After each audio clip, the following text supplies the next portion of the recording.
кече биринчи операция бүтүп анан обедке чыкканда бир карап коеюн деп кирсем ошол маалымат чыккан экен да. Албетте мен үчүн мындай күтүүсүз болду бул. Мындай нерсени мен күткөн эмесмин. Себеби мен адамдар жөнүндө деле өзүмдө ойлойм да. Туура иш кылып атсаң, сен эч ким жолдон адаштырбайт, тоскоол болбойт деп мен ишенем да. Бирөөгө мен туура иш кылып аткан адамга туура иш кылып атат, туура эмес кылса, туура эмес иш кылып атат деп айтам да. Ошондуктан мен өзүмө окшоштуруп эле элдин баарына ошондой мамиле кылам. Ошондуктан мен үчүн күтүүсүз болду да бул. Финансылык нарушенияларды жүйөгө келтирип атпайбы? Ал тууралуу эмне деп алсак? Ошол бүгүн ошол ар бир пункттар боюнча финансисттер жазып кеткен ушундай нарушение деп жазып кетишти. Алар жана финансовый нарушениенде эки түрү бар да. Ошо эрежени сактабай койгон, же болбосо ошо законду укпай койгон, туура эмес иш кылып койгон, бирок эч кандай бюджетке залал тийген жок. Экинчи бир жаман финансовый нарушение болот. Ал миллиондогон акчаларды урдап жеп коет, чөнтөгүнө салып алат, бирөөгө берип коет, айтор жана бюджеттин акчасын урдашат да. Коррупцион механизм болот. Анан ошонун эки түрү бар. Өзүңөр көрдүңөр, эми финансовый аудит келгенде мен балдарга айттым, да, бул факторлор бар экен. Эми жазып койдуңар, эми кандай болот экен, буну мындай туура интерпретация кыласыңар да десем, өзүңөр ошонго объяснение берип, справкага объяснение берип, жазып койсоңор, биз аны карап көрөбүз, анан тиги коллега болот да, обычно ошол финансовый эмелер боюнча көп эле жүрбөйсүңөрбү? Ар кандай тармакта коллегалардан ошол финансовый нарушениелерди жетекчилер чакырып алып, эмне кылдың эле, эмне болду деп сурашат да. Анан ошондо өзүңүз айтып коесуз да байке, же башкарачыңыз түшүндүрүп айтып коет деп. Эми мындай болуп эле жүргөн оокат да, дайыма эле ошондой да.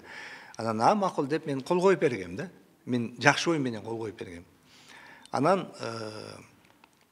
эч кандай мына көрдүңөр, ошол ар бир пункт боюнча эч кандай финансовый нарушениенин жанагы урдаган түрү, бюджетке залал келтирген түрү жок да, бир да тыйын. Тескерисинче жанагы кээ бир пункттар боюнча биз ошол туура эмес жасаган иштер мамлекетке пайдалуу болуп атат да. Миллиондогон акчаны биз экономить этип атабыз. Мына бүгүн коллектив жогорку кеңештин депутаттарына кайрылып атышат. Президент Садыр Нуркожоевичке кайрылып атат. Алымкадыр Бейшенаевичтин өзүнө кайрылып атышат. Келгиле, көргүлө, текшергиле. Сразу эле баштан ары чапкылап жок кылыштын кереги жок. Көргүлө, эгерде туура эмес болсо, биз деле айтып түшүндүрөлү. Анан ошондон кийин жыйынтык чыгарылат атат. Ошол коллектив бул туура айтып атат да. Биз мындай митингге атет деген жокпуз. Аны муну айтып жаман сөз айткан жокпуз. Шашпай эле бир жума иштесең чечпейт. Жогорку кеңештен комиссия түзүп, же болбосо ошол авторитеттүү илимпоздордон анан келип текшерсеңер, ошо билинет деп атат. Ошондуктан мен өзүм жеке ушу жетекчи катары айтам, эч кандай финансовый нарушение жок да. Анан кийин эгерде мен кече интервью берип атып айттым да. Алымкадыр Бейшенаевичтин жүргүзүп аткан саясатын мен 4 колдоп колдойм деп. Себеби бул киши 20 жылда жасабаган нерселерди жасап койду да. Эми буну ачык айтыш керек да. Мен ушу жумуштан алам деген экен деп мен жаман көрүп, ушу тескери сөз сүйлөшүм кереги жок. Мен ушуну ачык кишимин. Ошол кишинин айтып аткан жакшы нерселерин да айтып атам мен колдоп. Могу жанагы вуздар, медицинский вуздар кереги жок. Бизге 15-20 вуз бар экен. Алардын биз результатын көргөн жокпуз да. Алар бизге мындай биздин больницаларды оңдоп берген жок да, ошол вуздар келип алып.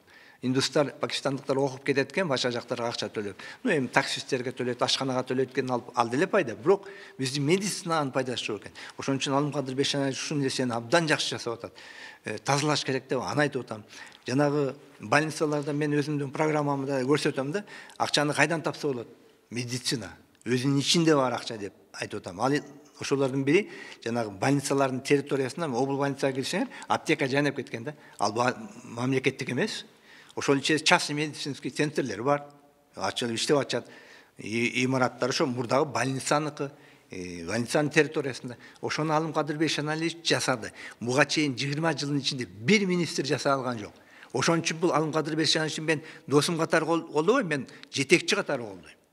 Жанында барып турам, эгерде ошол кишиге ошол каршы бирөө сүйлөй турган болсо. Мен ошондой адаммын.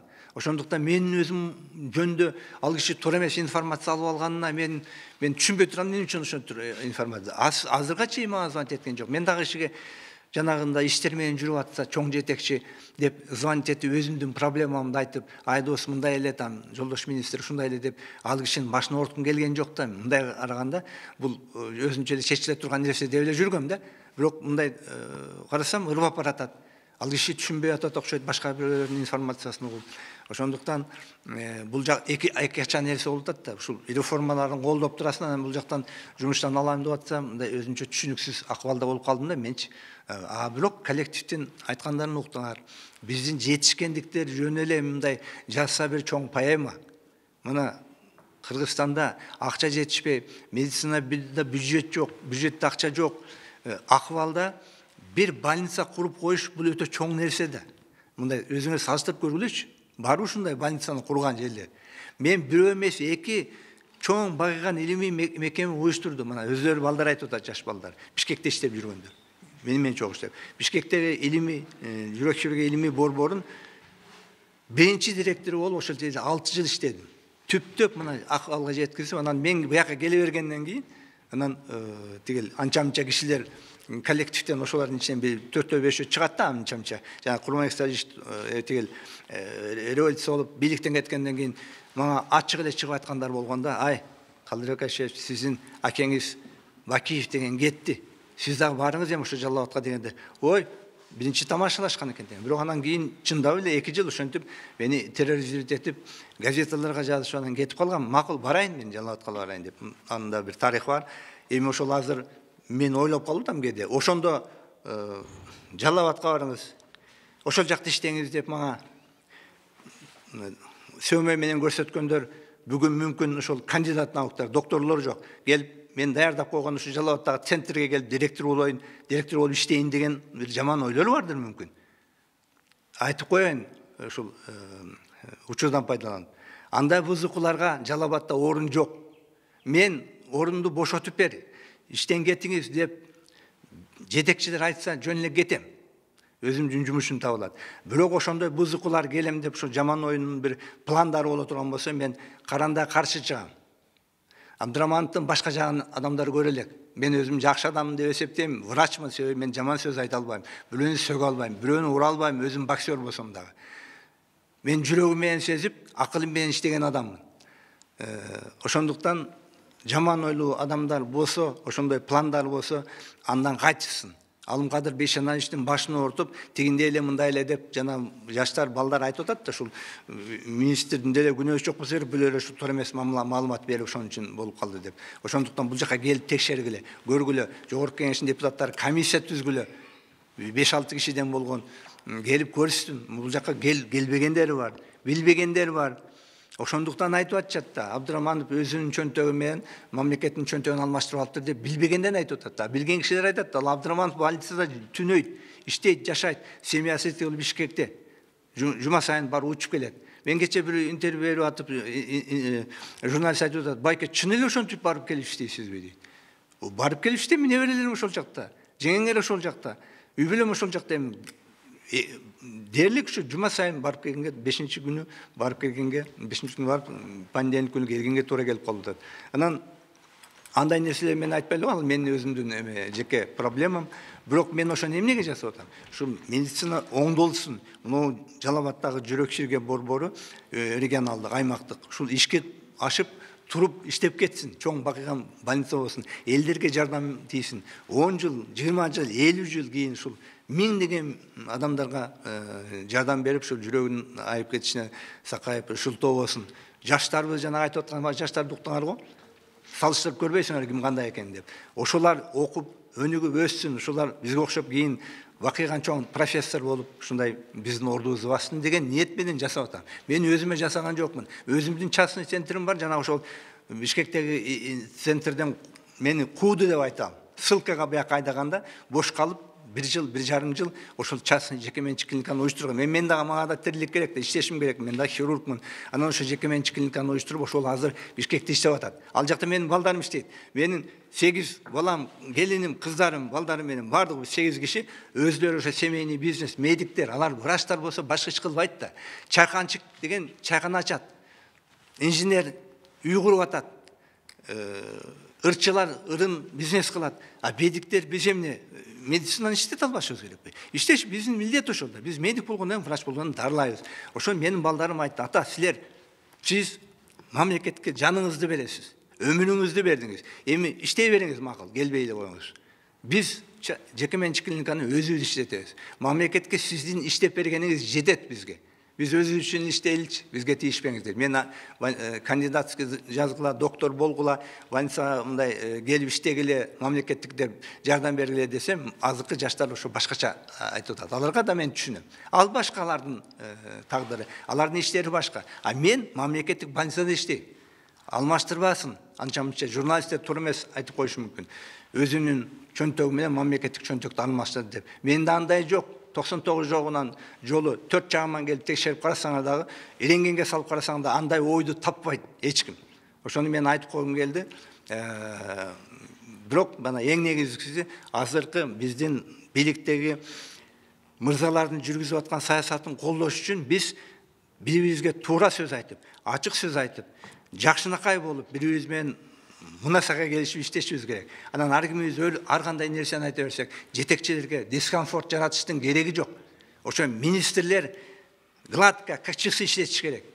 Анан кийин ар кандай жерде пожарларды чыгарып, ошол жетекчилерге да тоскоол болуштун кереги жок. Аны ошол жетекчилер да ойлонуш керек да. Бул эмне үчүн бул пожар кылып атат? Жок жерден проблема чыгарып атат деп чакырып алып, тартипке чакырып коюш керек да алар дагычы. Антпесек биз жөнөкөй кишилер, жөнөкөй жетекчилер, биз колубуздан эч нерсе келбейт. Макул алып койду деп башыбызды жерге салып, унчукпай кете берсек деле болот. Анте берсе врачтардын бардыгы Россияга качып кетти. Турцияда иштеп атышат. Мага звонить этип атат Германиядан, Австриядан, Турциядан 4-5 окуучуларыбыз звонить этат. Байки кантип ушундай болуп калсын деп.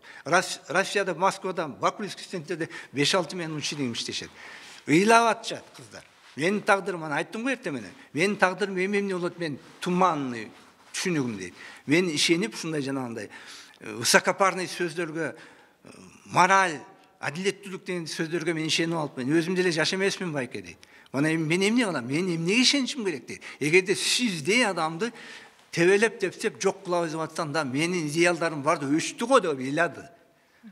Мен ошолорго күйүп атам да. 10 жыл мурда теге операция учурунда свет өчүп, телефон жарыгы менен операция жасаганыңыз элимде эсимде калды. Андан бери Жалал Абадтын жүрөк кан тамыр хирургиясы канчалык деңгээлде өзгөрдү? Ошол кездерде орто мына 5 жыл, 6 жыл болчу да. Ошондой мына больницаларда суу жок эле. Суу ошондо суу түтүктөрү Жалал Абадта жаңы алмашып башташкан, билесиңер да силер. Анан свет да өчөт эле ал жакта жанагы. Курман Салиштин кеткенден кийинки жылдары эле да. Ошондой шартта, ошондой окуя болгон да. Себеби эми биз мындай туура түшүнүш керек элдер. Адамдын курсагы дайыма ачат, оору дайыма болот экен да. Адам болгондон кийин оору болот экен. Революция болуп атат, саясат болуп атат, жамгыр жаап атат, оорубай тургула дей албайт экенсиңер. Анан оорулар келип атат. Азыр миңдеген оорулар келет. Азыр бул жерде силер менен сүйлөшүп атканда 15ке жакын звонок келди, оорулуу адамдар звонить этип атат. Качан сизге жолугат элем деп.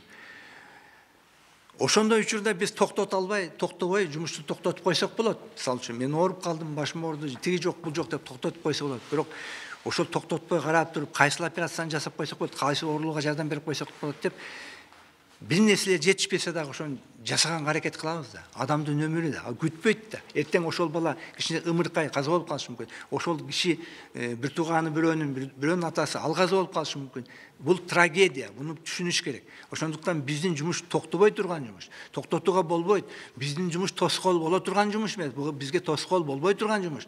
Биздин жумушка эч ким тоскоол болбош керек. Кайрадан колдош керек. Ошондуктан азыр деле ошондой акыбал өтө эле жакшырып кеткен жок. Мына себеби эми биздин азыр жумушубуз жүрүп атат. Могу зданиябыз бар, больницабыз иштеп атат. Экинчи этажда ремонт бүтө элек да карасаңар. Биринчи этаж дагы ремонт бүтө элек. Мына бул жерде 2 этаж поликлиника турат. Ремонт бүтө элек. Мына жерде лабораторный корпус бар. Искусственный почка трансплантация жасайбыз деген корпус турат. Бул бүтө элек. Ушуну бүтүрсөк болот да. Биз бири-бириз менен урушуп, бири-бирибизди жумуштан алгандан эмне пайда? Мен ушуну иштеп бүтүрүп берейин деп атсам, мен жумуштан алышымда эмне пайда? Кимге пайдасы бар? Мен билбейм. Мен өзүмдүн окуутумду таап кете берем. Мен ашка калбайм. Мен жаш бала эмесмин, эми башка бир кызыкчылыктар жок. Менде ушул жумушум эле бар. Неберелериме эркелетем. Ошол эле калды мага. Эми иштеп берейин делге деп атпайм.